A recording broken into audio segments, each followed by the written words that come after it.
Maintenant, concernant les principaux imprimés fiscaux, donc ce qu'on a fait, c'est qu'on vous a pris en fait les présentations officielles des bilans pour que vous ayez bien en tête comment est dressé, donc que ce soit un compte de résultat ou un bilan, et toutes les annexes qui vont venir avec et que l'on va dresser ici en liste.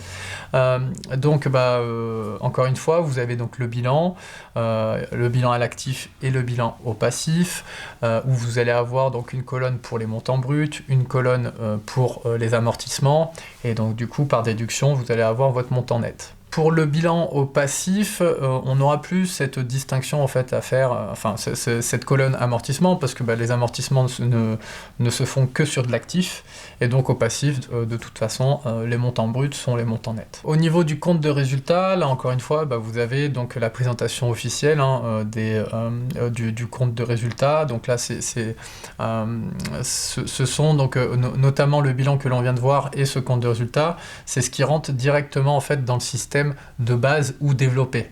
Ce qui est système vraiment abrégé, on vous a pas introduit en fait les bilans simplifiés ou les comptes de résultats simplifiés, mais c'est des choses sur lesquelles on pourra travailler de toute façon en cours dessus via des exercices.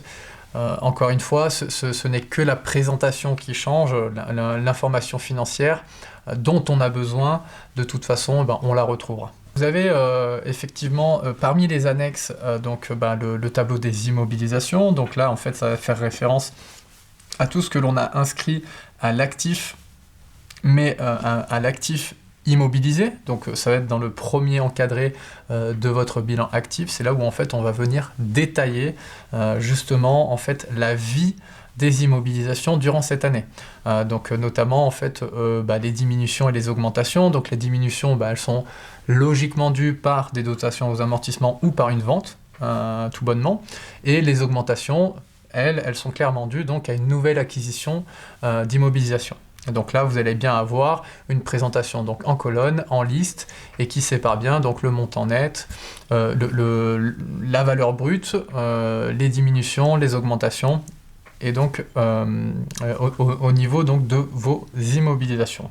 Vous avez donc un deuxième tableau un petit peu semblable, ou du moins en fait qui fait la suite logique du tableau des IMO, ça va être le tableau des amortissements.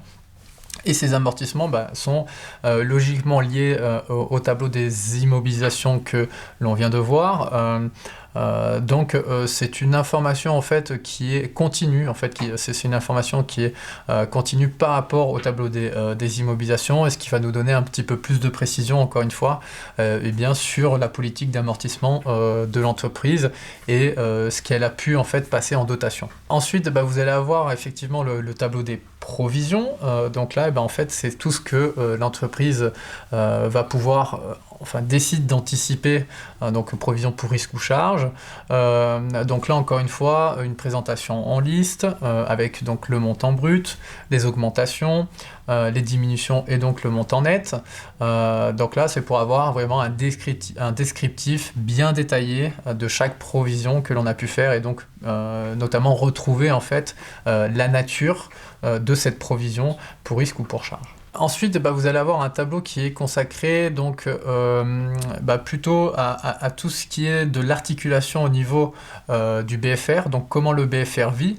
Il vit tout simplement en fait grâce à des dettes et grâce à des créances.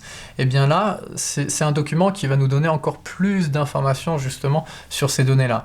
Comment la gestion des dettes est organisée et comment la gestion des créances est organisée. Ça va permettre aussi donc en fait d'avoir un suivi et notamment par rapport aux créances, de regarder en fait quels sont sur quels clients nous sommes en retard en termes de relance.